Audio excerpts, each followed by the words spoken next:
Welcome back to the channel. Let's just get into it, shall we? We're going to build this frame today. A little bit more of a raw video, I think. I've done a lot of prep work, so I think we can just throw the parts on. Got the shotgun mic instead of the lav mic, so we're just going to build and talk.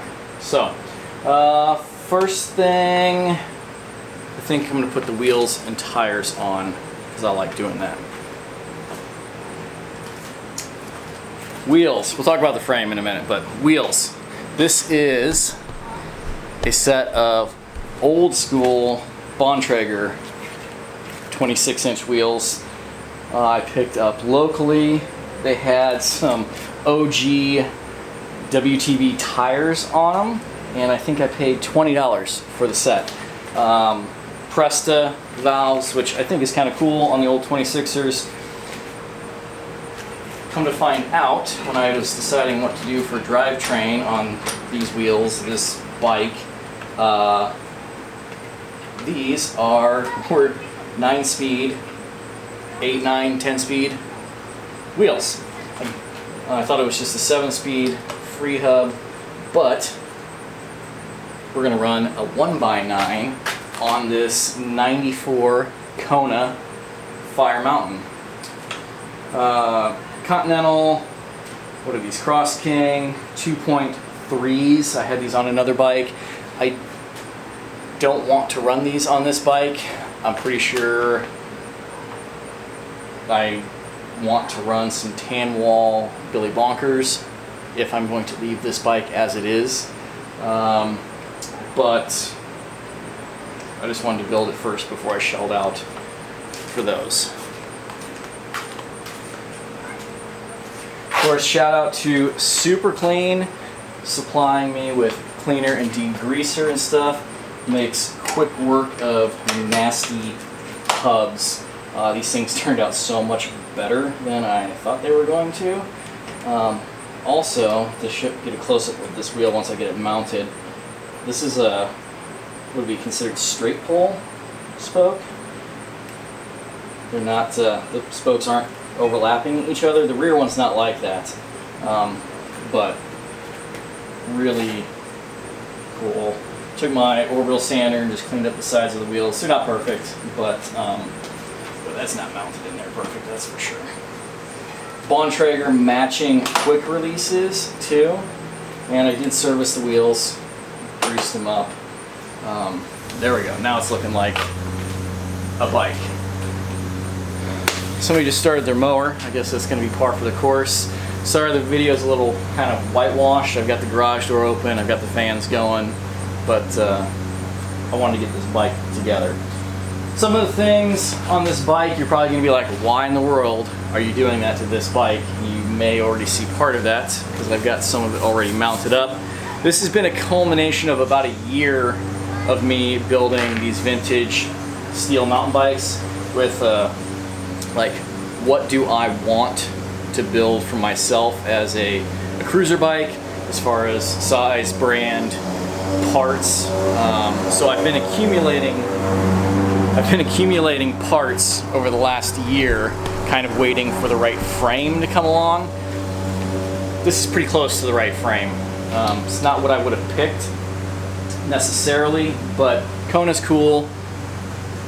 Got the original Project 2 straight front fork on it, which I have decided over the last year that's really what I wanted, was a straight fork of some sort.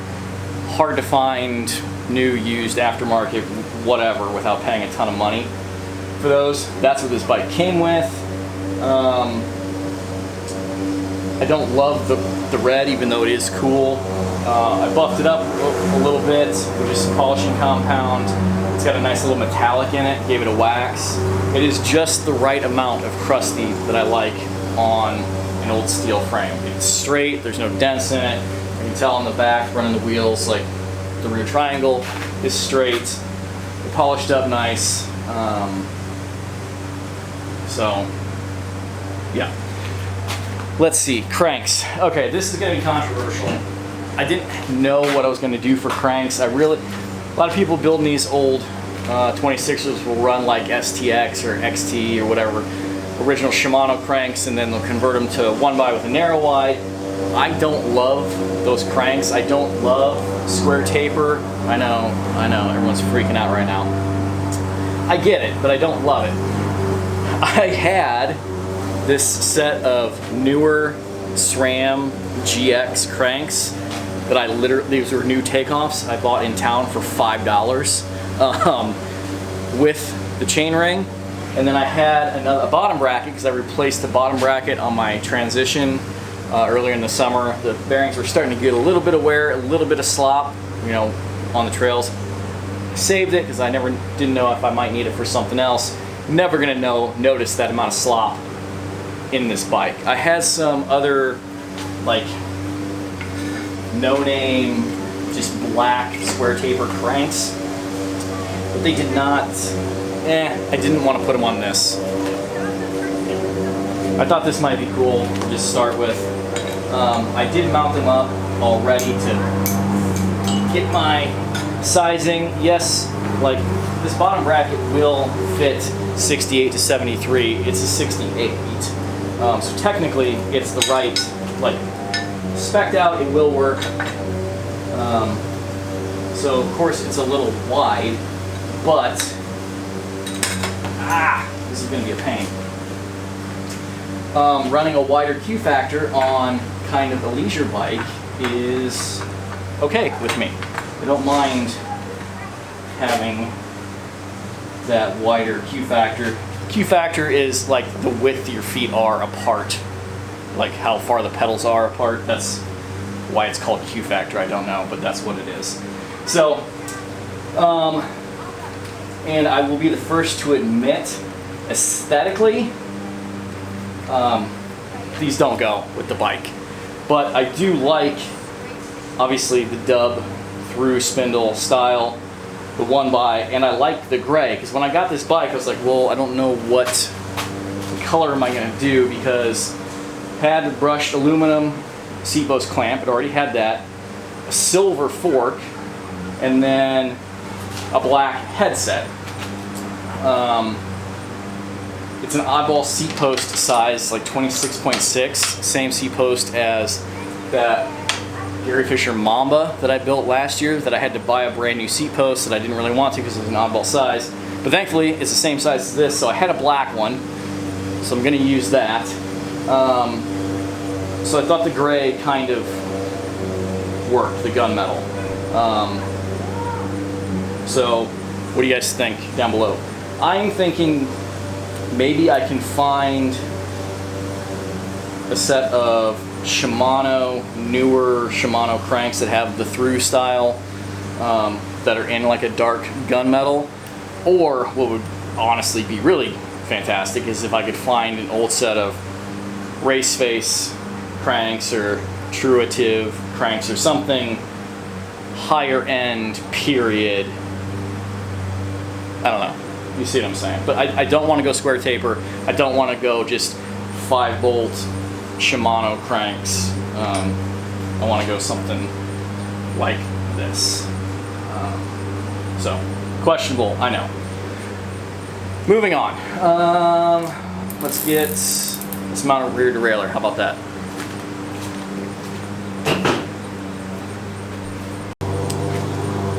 Now, a lot of guys building these old vintage 26ers, like with the cranks, they like to go with old, really high-end stuff like XT derailleurs and brakes and stuff. I'm not in that camp necessarily. While I greatly appreciate people wanting to save those and reuse them and build with those, I read some stuff on some message boards that kind of rang with me when I was first starting to build these bikes. It said that, and you can agree or disagree with this, that newer low end, like let's say Shimano Altus, a brand new one of those is going to be better than an old 30-year-old used XT derailleur. The springs are just going to be tighter. I don't know what the truth is to that. You want to build a survivor bike, that's cool. If you could get some new old stock stuff, obviously that would be cool because the springs aren't going to be all worn out and stuff. Same thing with brakes, which we'll talk about later. But this 9-speed came off a 3x9 off of another bike that I built. Awesome bike, if I do say so myself. I'm still editing that video. This is a Shimano Dior. Like, I know everything's like Dior XT now, but it's literally, it's old from like the early 2000s. Shimano Dior, that's what it is, with the matching 9-speed. Chain line looks pretty darn good, and this is painted silver. It's not polished, with a black cage. So I like it a lot. I think it works.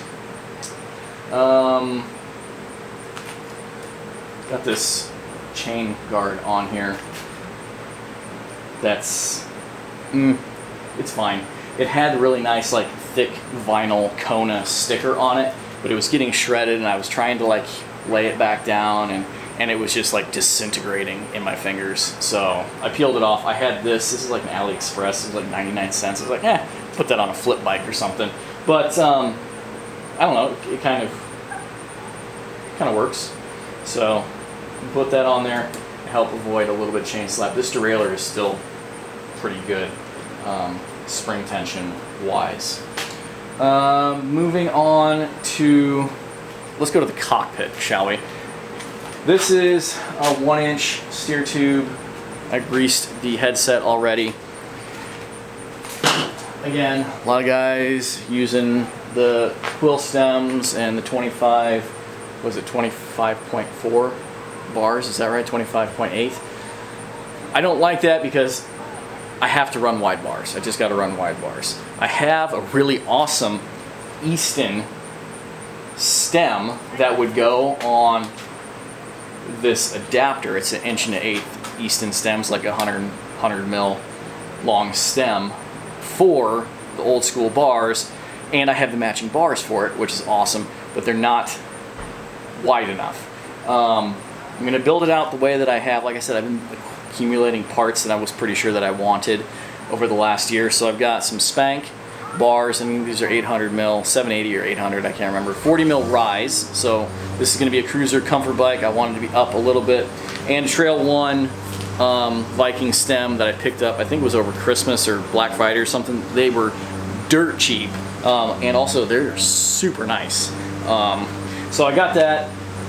Came with the quill stem. Actually, I never told you guys how I got this frame. I had a Gary Fisher Big Sur aluminum frame, just the frame, no fork or anything. This came up for sale locally, and I was like, that is awesome. Reached out to the guy, he's like, do you want to do a trade? He's like, sure, let's do a trade. So I traded that. Shout out to him. That's awesome. Came with the quill stem adapter. So we're gonna run these bars on it. I think the geometry wise for riding is gonna be okay. But yeah. I've got that quill. I don't love how quill stem adapters look. Like, obviously it's a necessary evil. And you've seen me on other bikes do it where I've 3D printed my own spacers and then like got a bigger top cap so it looks like how the new stems are set up. But actually I had this mounted up because I was test fitting everything earlier, as you'll see as we go along. Actually doesn't look too bad. I think as far as, as long as everything fits me while I'm riding it, I will probably just leave it as is. I have the quill stem up as high as it can go to the max, like the mark on it. And what size is this? Get these snug down. I'm gonna have to adjust it later, obviously.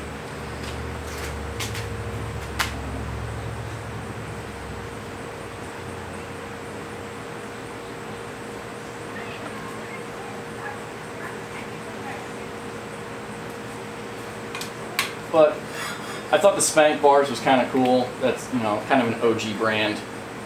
And a little bit of a throwback with a new part.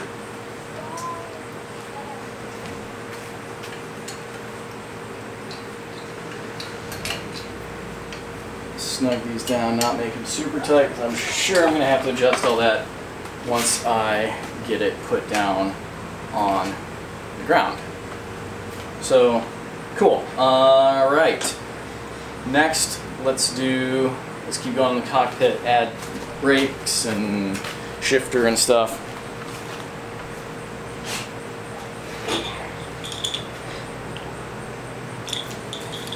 Shifter lever, 9-speed, matching Dior. If you can see this or not. Dior with the little window on it. This is what came on the bike that matched the rear derailleur. New cable in there, clean that up. And then doing V-brakes. I bought these levers a long time ago. They were new old stock. They're Shimano V-brake. I don't know if that's like, I assume it's probably pre-Altus, but I liked the black with the polished, so it could go either way color scheme wise.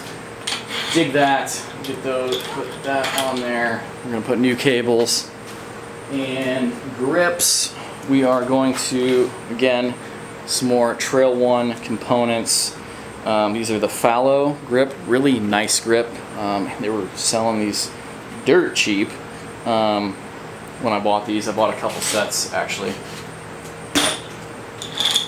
Boy, I think this is gonna be awesome. The other side. I touched on it briefly. Basically, I'm building this because I like these steel frame bikes. I like saving them. It's good content. I like riding them. It's absolutely not something that I need.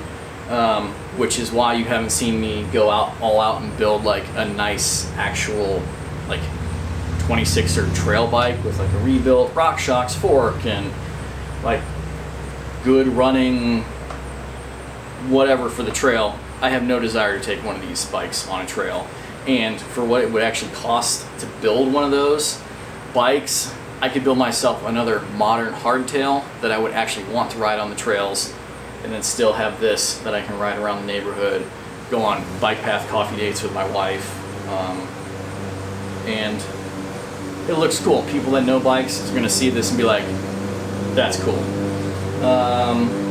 So moving on, saddle, I had a couple different options for saddles. Of course, I've got my tried and true WTB Volt. This is what I have on my Transition. It's nice to just run the same saddle, obviously, because then your tush gets used to it. But I forgot that I had this. This is, I assume, probably early 2000s. I bought with like a lot of saddles. WTB Speed.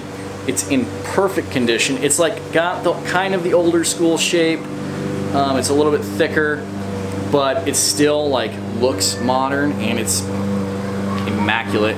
Cool. I never noticed that WTB on the bottom there. I think because I mounted this up just because I was checking geometry and stuff already, and then I held this up, and I think I'm gonna go with this one because I think it looks really cool.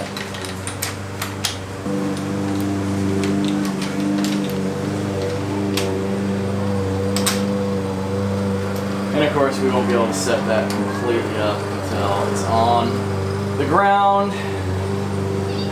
As I'm sorry if my audio is crap during this with that shotgun mic, but that's just how we're gonna run for now. I like that. That's looking good. And I think when it's on the ground, the saddle is almost level with the bars, which is kind of that's where you want to be for comfort, unless you really want to be up, and then you can't really put torque down to climb a hill and stuff. So that's not what I'm looking for. What's next? I think all we have left really is brakes. Let's throw some pedals on. Kind of controversial. I mean, as controversial as pedals can be, I suppose. Again, I had these because I kind of had a paint scheme planned for another bike. Teal race face Chesters, because you have to have Chesters. And the teal Again, I had these on my transition. I had a paint scheme lined up for another bike that I was going to build, and I was going to use these, but I think actually these at least just started, and I'll tighten them down later. I think that works. I think that's just enough like 90s retro flair, because I mean this paint scheme's not crazy, but remember all the other crazy, especially like GTs and stuff. We had marble and splatter and neon colors and stuff. I think this is just the right amount of flair. Again, those cranks do not match the aesthetic of this bike at all, other than I think the color works. So we're gonna have to do something about that in the future if I'm gonna keep this frame, which I think I probably am. It's a little bit smaller than I would have thought, even though technically this would have been the correct size frame that would have been spec'd to me in the 90s. Of course, frames are a little bit bigger now, but we'll see. I'm not going to ride it that much, so I might just be able to get over it, because it is so cool. Got a sticker down here. Is I think I've mentioned it before. I hate external sticker, like warning stickers and where it was sold and blah blah blah. This has the sticker from where it was sold, but it's a local bike shop that's not in business anymore, and it's kind of a cool sticker, so I left it on there. Boy, can you guys hear that? The kids are having fun on the trampoline today, for sure. Alright, let's mount some brakes, and then I'm going to cable everything up, adjust everything, and then we'll come back and take a look. Brakes, nothing crazy, just some brand new Shimano Altus V brakes, because I'm done with cantilever brakes. Going back to what I was saying before about like people saying a brand new low-end derailleur is going to be quote-unquote better than a used old high-end one. Like I was, for a long time, over the winter, I was searching fervently for some of those I forget, the bilateral asymmetrical pole Shimanos that had like they're on the hinges or whatever, so the pads go in and out evenly. And then I was reading some stuff on a vintage group that said unless you get a set of new old stock one of those, or a set that's hardly been used, or you're willing to go through and rebuild every little bushing and stuff in those, just some new regular plain Jane Shimano V-brakes are going to work better, because those dihedral, hexagonal, push-pull, whatever, I forget what they're called, all those bushings and stuff and brackets are going to be super loose in there, and of course they look cool and they're awesome, but these are just going to work better. So that's what's going on. I mentioned the cantilever brakes that I wasn't going to do on that. I've said before, love how cantilever brakes look. Buying pads for them is more than what they're worth. This bike actually had a really cool, because it was cantilever, it would have had a stop in the stem, or cable stop in the stem, but on the back, on the seat post tube, it had this little bracket here that slipped down, and I don't know if you guys can tell, it's got a cable stop in it. That's like one of the slickest old school cable stops I've seen, because usually it's like a bracket here, and from the factory, like, they're never in the right spot, even from the factory. Like, you had to shove the cable in there. This must have been like the perfect spot. You could adjust the height where you wanted it. You could adjust it around. It's got little K's, which you're never gonna see. Little K's on each side, cast into it. So just an awesome piece there. That'll go on the shelf. Before I cable it, I will mention I drilled out all these cable stops so that I can run full cable housing all the way. If If they rattle a little bit, I'm just gonna put zip ties around the frame, around the cables to hold them snug. I don't care how it looks. I hate having the exposed cables. I don't like it, and this is nice because a lot of these bikes have like 3 on the top. This one it's kind of hidden on the back of the top tube for the rear brake, and then it's on the bottom for the rear derailleur. It's not like on the top and then coming down, or on the top tube and coming down the seat stay. So very cool there. If I ever refinish this frame, I will probably braze on some different stops, but I don't see that happening anytime soon. Let's take a break. I'm gonna adjust everything, finish getting stuff installed, and then we will take a final look. There it is, all finished. Took it around the block a couple times. I'm so happy with how this turned out. Any smaller, it would have been too small, but I've got the seat slid back within the limits there, and I'm really, really happy with it. I got out that Easton stem, those Easton bars, just to look at. The stem is longer, obviously. That'll give me a little bit more arm reach, and it does have a little bit of rise to it, and the Easton bars themselves have a little bit of rise, but not as much. But of course, they're way narrower. I might see if I can get some handlebar extenders, which I know is like not really legit, but it's a cruiser bike and I've done it before and they do work. So I may get a set of those off AliExpress and just play with that. Chain, I had a brand spanking new chain to put on this, but then I remembered I had this, it's actually a 10-speed chain, which apparently works for 9-speed, and it's like technically 1, maybe 2 links too short, but it works, and for what I care for, it's fine. The shifter is a little bit sluggish coming down the derailleur. It may just need to get used because it's been sitting, it's gummed up, I might need to clean it, lube it, whatever, but it will work. And like I said, for a bike path cruiser bike, perfectly fine. Brakes work great. Love how everything looks, except for those cranks. Those need to go away.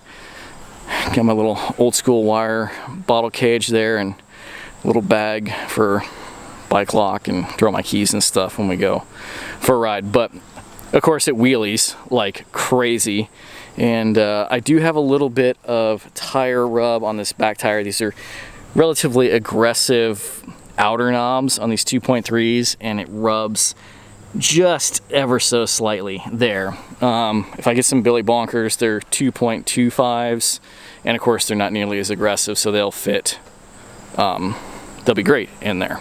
All right, well, it's been a few weeks since I finished this bike up. A few weeks in Iowa, hence the change in wardrobe. The temperatures have almost halved themselves. Biking season is almost over, at least for me, but I have had this on a couple good long bike rides, and I have to say I absolutely adore this bike. Like I said earlier, it's just a hair too small. I can't really tell if it feels too small or if it feels so different from my trail bike that I translate that into it feeling small.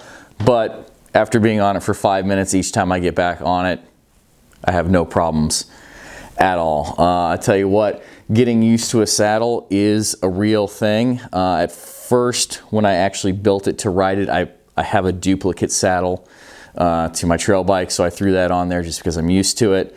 Didn't like the way that it looked, so I did put this speed saddle on it, and I would say my rear end is pretty well used to riding a bike seat at this point in the summer. But the difference between the two seats, this one did hurt at first, and I've ridden it enough where I'm used to this one and I'm used to my other one. So if you're new to biking and you're watching this and your seat is hurting you, ride more. It'll get better, I promise you. I did touch briefly on the fact that the rear tire rubbed a little bit. I went ahead and swapped it out. I had this a set of Continental Race King 2.2s, so they're not as aggressive and they're a little bit skinnier, so I put one of those on the back, which worked fine because the other bike that I had them on, I'm just running the fatter 2.3 Continentals on the front and the 2.2s on the back, and it's working great. The rear triangle is just a little bit out of whack. Come to find out, we do have a bike shop in town that is also a frame builder, so they can straighten this, and they are also a Kona main dealer, so that's cool. I'm gonna take this over there probably this winter and see if they can't just tweak that rear triangle back into near perfect condition. But it is riding fantastic. I absolutely love it. The brakes have bedded in on these wheels. The cranks work flawlessly. I like the ergonomics of them. I like how they're working. Of course, again, not a huge fan of how they look, but whatever, we'll find something to replace those with eventually. If you are a big bike person and you stumbled on this video just by chance, I cannot recommend to you, whether you're a mountain bike person, a road bike person, whatever, and you're just used to new stuff, find yourself a couple old mid to higher end steel bikes, some chromoly steel bikes, some Reynolds tubing steel bikes, and rebuild one or two of them with some fairly good parts, new, old. Treat yourself a little bit. You will thoroughly enjoy the building experience. You'll learn a little bit about older parts. There's a lot of crossover between old and new parts, but you'll learn a little bit, and you will really greatly appreciate where modern bikes have come from, and you'll save one from the scrapyard. You saw that clip where I was riding down a trail, quote unquote trail, with this bike. That was not actually a mountain bike trail. That's just a little footpath that we have near my house, and we went over there just so that I could shoot a couple pictures and stuff. But I definitely still do not have any desire to ride one of these old bikes on any actual mountain bike trails in the near future. But yeah, love the bike.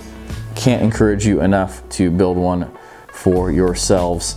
And if you're new to the channel, give the video a thumbs up if you would. I'd appreciate that. Subscribe if you haven't. We do a lot of bikes, old and new, and usually Toyota based 4x4 stuff, which I have coming, I promise you. I've got a lot of GX and 4Runner videos like half made. I've got more bike videos half made. We are winding down the summer, so I'm spending more time inside, less time outside. So I'm gonna get those videos edited and we'll get them out to you. So head on over to Instagram and Facebook, links down below there, where of course I post a lot more stuff than what makes it on the videos. Comments, questions, leave those down below, or feel free to email me anytime, hawkeyeskunkworks@gmail.com. So until the next video drops, thank you very much for watching. Take care. Goodbye.